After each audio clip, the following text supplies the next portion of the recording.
we are! Franklin Square! Look at that. That is not Independence Hall. Don't be fooled. That's a replica. And that's not really a snowman. That guy's inflatable. But we will see Independence Hall. That's where we'll end this walk. I like that. We're going to start at the fake one, and we're going to end at the real one. Oh, it's excited. I didn't know where I was going. And now all of a sudden I do. This is Franklin Square. When the city of Philadelphia was founded by William Penn, he lived in London, right? So in 1666, London had the Great Fire. Uh-oh, everything burnt down. So William Penn... Oh, that's not the bells. Oh, if we listen, let me say, hunch. See if we can hear the bells of Independence Hall. I can tell you a story about this. Anyway, William Penn! 1666, fire in London. Everything burns down because everything's made of wood. And there was like no public parks. There was no space for people to go to be safe. So what William Penn did, him and his surveyor, Thomas Holmes, they planned 5 parks in the city of Philadelphia for people to, hang out at. I think you were even allowed to plant farms, and not farms, but, get yourself some Jersey tomatoes. Well, no, it wouldn't be Jersey tomatoes. I don't know, whatever. You grow some shit and you get to do that. So that's why we have 5 parks. There are actually 4 parks. There are actually 3 parks because one's a fountain, one city hall. So we got 3 parks. And the parks in Center City, Old City, Rittenhouse Square, this area is called Old City. These are like the best parks. Like they always have something going on.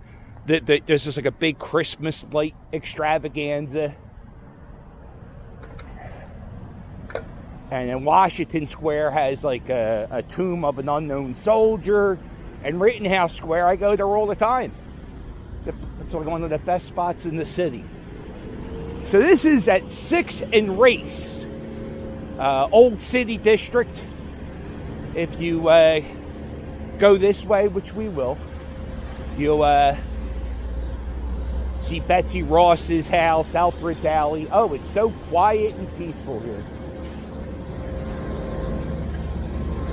TV history happened on this street. And if you listen to Terry Gross on NPR, she's like an interviewer. I like her. She does good interviews. She does it from this building here. And the TV show doubled there. The first 60 show episodes were filmed. Oh, yeah.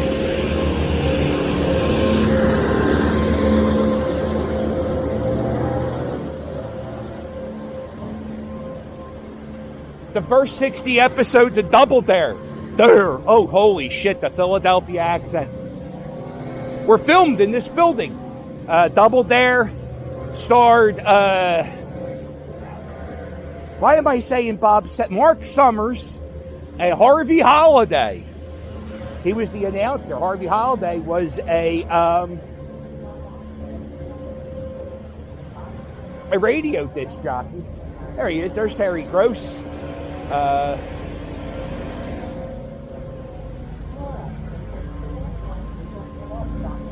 So it was and then they got this free library here for kids to come by, get books. You want to listen to whatever NPR has on. Yeah, Terry Gross does really good interviews. So I like her. This is the United States Reserve. Oh, no, that's not it. Oh, it's been so long since I've done a history tour. This is, the Reserve. The Federal Reserve, not the United States Reserve, the Federal Reserve. Who owns the Federal Reserve? I don't know. But if you go in here, this is where the people who own our money store our money, and then they give it to us. I think that's how it works. I don't understand the whole banking thing. Somebody tried to explain cryptocurrency to me the other day.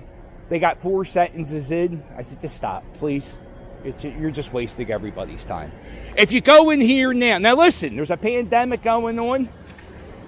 So some things aren't open. I'm going to tell you this too. If you're thinking about coming to Philadelphia for touristy things, there's stuff to do.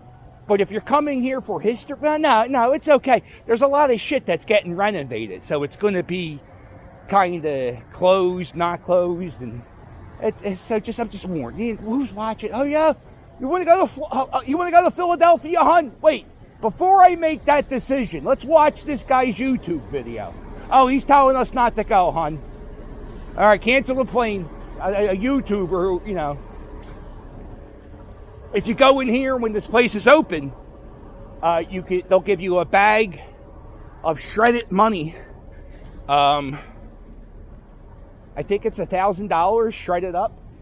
Because they get rid of money after it gets beat up and torn up and abused. I think I heard a story that every dollar bill has like a little bit of cocaine on it. Isn't that nice to know? But we're doing I saw a thing where they said paper money is going away. It's a thing of the past. Speaking of paper money, they don't make that there. They make coins at that big building there. That's the United States Mint. There were 4 United States mints in the city of Philadelphia, starting back when the country started. The Community College of Philadelphia. There's that news van again. That's their catchphrase, or it was their catchphrase. And there's the real Independence Hall. Let me see. Right there. So we're not going to end it though. We're going to do a little bit of history stuff. Good. So the Community College of Philadelphia, 21st and Spring Garden, that was a mint. There was a mint in Rittenhouse Square. Where the hell was the second? It doesn't matter. Don't be writing book reports. I don't know if I gave you that warning. Don't. Some of the shit's right. Some of the stuff's kind of right. And then some of the stuff I'm off by a year or two or whatever. So I'm just saying, don't write book reports. The 4th Mint, United States, the largest coin factory in the world. They make more coins than any other nation that makes coins. Probably because a lot of nations did away with coins. It's just paper money, you know. But we got the coins. Also, all the medals that all the soldiers get, the Medal of Honor, all that stuff is printed in that mint. I don't know if they're doing tours right now, but if you go in there and do a tour, Harry Callis, the old broadcaster of the Philadelphia Phillies who passed away over a decade ago, he's the narrator. So it gets me sad every time I go in there. But no, it doesn't. It just makes, Harry Callis is dead. This is the Fighting Quaker Meeting House, okay? So, Quakers are pacifists, right? And they're not really supposed to fight and do war and all that shit. But the thing is, America was one of the only few places where you were allowed to freely practice Quakerism. Oh, is that right? Probably not. Don't be writing book reports. But anyway, so there's some Quakers, they're just pacifists. You can't fight. But if you can't practice your religion, then, you know, how can you even live freely? So these people went to these people. Can you call people these people these days? The people who attended this meeting house were Quakers who supported the revolution. People who attended this church made bullets. They made flags. They lost spouses because of the war. And I'm only talking about one person who went. I only know about like 2 or 3 people. And I'm talking about Betsy Ross, because Betsy Ross, when she was a Quaker, she attended this meeting house for a bit. She was a fighting Quaker. By the way, this brickwork, Flemish bond. Ain't that some sexy? look, this is regular brickwork. Although this is kind of like Flemish bond without the bricks being burnt or cooked or whatever. But that's Flemish bond. You see the black brick and the red brick and the black brick. There you go. In the 60s, so a lot of this stuff that was just like, you know, we just used it. So in the 60s, this was the storage place for like the Little League World Series or Little League Baseball. They would store all their equipment in here. And then in 1976, they said, "Oh, the tourists are coming." So they had that. What they did is they brought everything back to what it used to be, cleaned it up, and then make things tourist attractions. That was a lot of the old signs that you'll see telling tourists where to go. They're kind of falling apart because they're 46 years old, and nobody really touched them up. This is where Ben Franklin's buried. I'll show you his grave. Give me 1 second. Okay, that's it. This is the Christchurch burial ground. I made a full video in here going around showing you all the famous people, historic people who are buried here.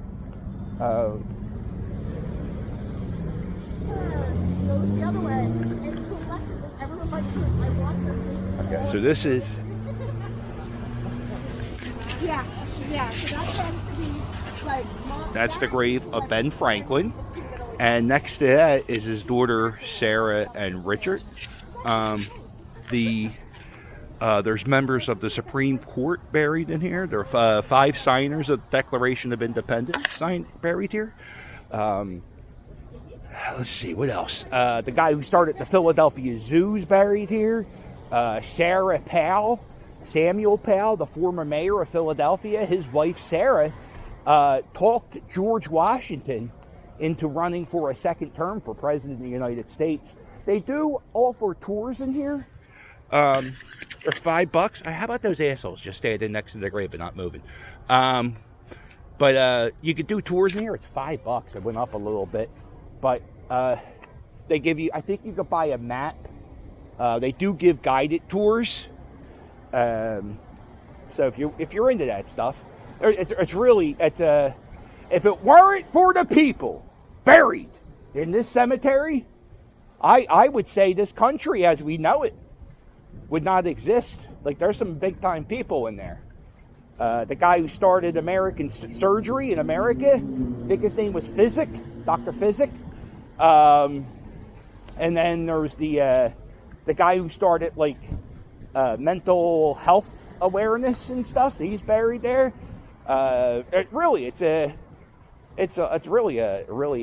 how about you say really 16 times, dickhead? All right. So this is still the Mint. You can see how big it is. The Mint, they have their own police. They have their own police force. And they only patrol like this block. And if there's ever like a delivery or anything, like in the with trucks go, because what they do is they get their deliveries down on 4th Street here, and they'll block off the street for a delivery. Look, see right there, they're getting one now. They're not blocking off the street. That's good. But that's perfect. Now I look like a liar. But sometimes they'll block off the street. And the Federal Reserve, which is, right there, they'll block off the street too. Because money is more important than humans trying to live their lives.